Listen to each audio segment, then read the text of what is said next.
Ah yes, Schlocktober, my favorite part of the job during what's typically my favorite time of year, during a year when my ability to feel even good, much less favor about anything, has been effectively diminished to the point of zero by a lot of things. But with a lot of places effectively canceling the Halloween experience altogether this year in light of, the whole plague situation, one figures any semblance of the season that can exist in this hopefully temporary stasis as it had before has responsibility to do so, and that certainly includes Schlocktober, though that does beg another question. The gimmick here is to showcase the weird, obscure, often not necessarily good but memorable films from all over the spectrum, but given the time of year and the thematics at play, that typically means scary movies, horror films, certain amount of darkness, and is that necessarily something people are looking for when the world is going through a global crisis and people are on edge and surrounded by existential misery and despair and all-consuming horror, and that's just anyone who works in the White House right now. So this year things will be a bit on the lighter side. We're steering clear of things grim, bleak, or genuinely depraved in favor of, well, still cheesy but also breezy. Monsters, gore, and especially schlock, and at least one entry that's still pretty gnarly, just, not in a super problematic way, but erring on the side of fun. To wit, we're leading off with 1994's Tammy and the T-Rex.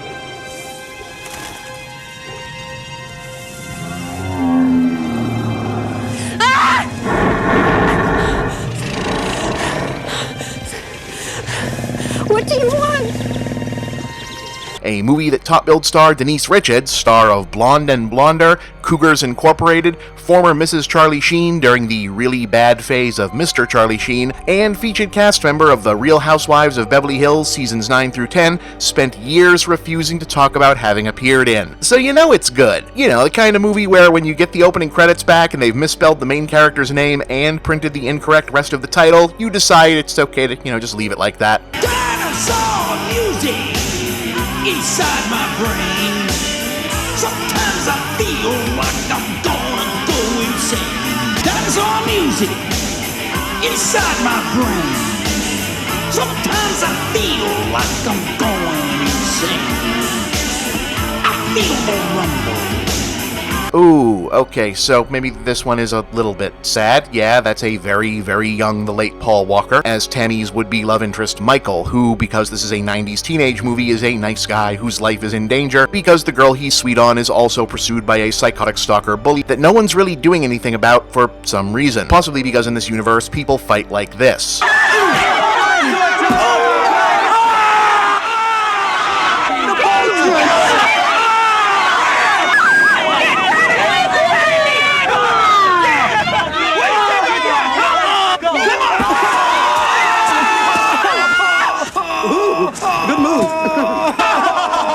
I'm also confused about this clique. Are these the popular kids? The gangsters? The punks? Are they the weirdos? Are they a gang? This is clearly an affluent Southern California suburb, and some of them look rich, but not all of them. But it doesn't seem to be the leader kid, so it's not like an evil snob and his group of paid lackeys. Anyway, their revenge on Michael is to strand him in what looks to be, I think, a big cat preserve, where he gets mauled by a lion and almost dies.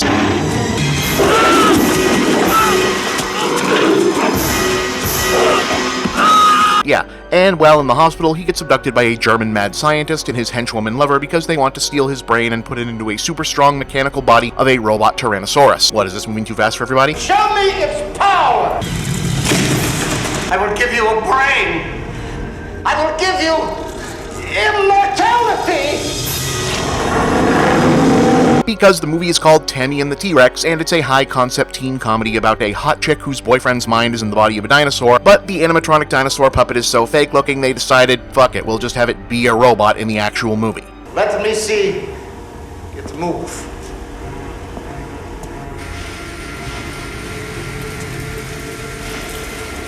Okay, so here's how this happened. That whole random thing with the big cats, that's because this was thrown together on the quick by a longtime Hollywood side player named Stuart Rafel, who primarily raised and trained exotic animal performers for movies, sometimes his own, and was also responsible and or guilty of directing Mac and Me, around about 1993, a South American movie theater entrepreneur who had sold an animatronic T-Rex lobby prop he'd owned to a Texas theme park was apparently shopping the thing around LA, looking to rent it to any film producers who wanted to team up and bang out a Jurassic Park cash-in on the quick in between shipping stops, and Rafel said, yeah, sure, let's do that. Tammy and the T-Rex is what they came up with, since the guy didn't really have a script to make with the dinosaur, he just had the dinosaur and a let's make a movie really fast idea, and it's pretty much what you're picturing.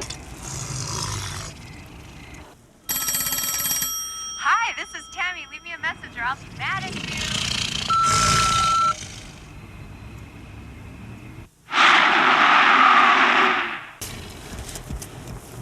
Michael gave it to me. You knew Michael? What is that?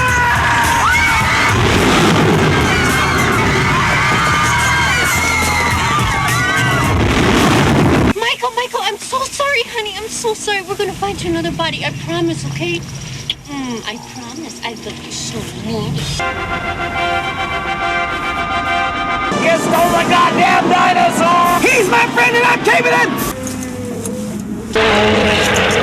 You see it, Sheriff? Yeah, I see it. Damn that broken ride. Bastard!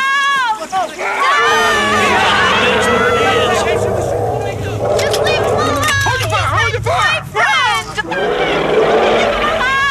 Except one thing.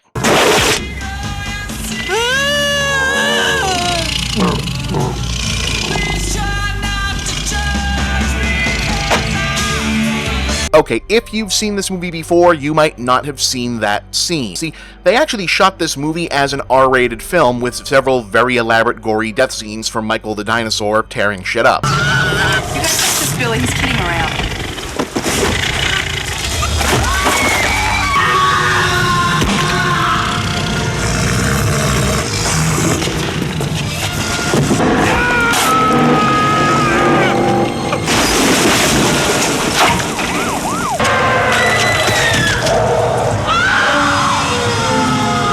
But for its main release in the US, the producers took out all the bloody parts and marketed it as a family movie instead. As you can imagine, since what remains is still a bad-on-purpose comedy dinosaur movie, puns with slapstick aimed at older teenagers and excuses to gawk at the eventual star of Wild Things, in a manner that will lead you to run the numbers, which I did, and she was apparently about 22 here. It was not very good in this form, basically incoherent, and nobody really liked it. Like, it was an infamously bad movie that no one involved wanted to talk about. So, you want a little action? Oh, yeah. I've been waiting all day. Playground, just wasted at that sea. All right, Dave. I want you. No more. I need you. No more. I'm gonna screw your brains out of you. Anyway, last year, specialty DVD label Vinegar Syndrome restored the uncut version for retail because why not? And you know, it actually does make a shocking amount of difference. I'm a T-Rex. T-Rex want a cracker? Hear me in there? Hello? Anybody home?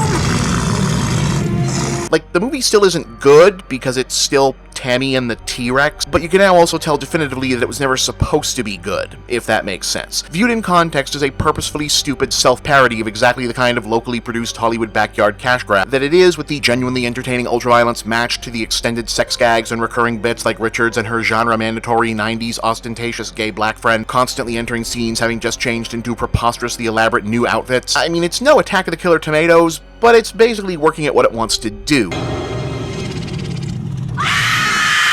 The two villains are actually a particular highlight. Ellen Dubin and Terry Kaiser. He plays Bernie in the Weekend at Bernie's movie. Right here. Watch this one. Watch this. We have to remember this one. Live! Live! Well, that's it. I'm sorry. I'm really sorry. I did all I could. Have great chemistry, and you know, the whole bad guy couple who suck at their job but are actually very good at their relationship is always kind of a really winning dynamic, and it's weird more things don't use it, right? Like, be honest, in terms of personality, Team Rocket kind of carry the Pokemon anime, right?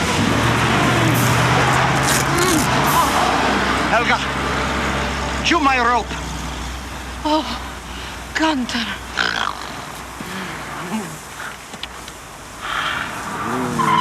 In any case, now that it's more widely available, you can check out the uncut Tammy and the T-Rex yourself. It's certainly unique and good for a laugh. Next week, Schlocktober continues. Happy Halloween. Or at least we're gonna try.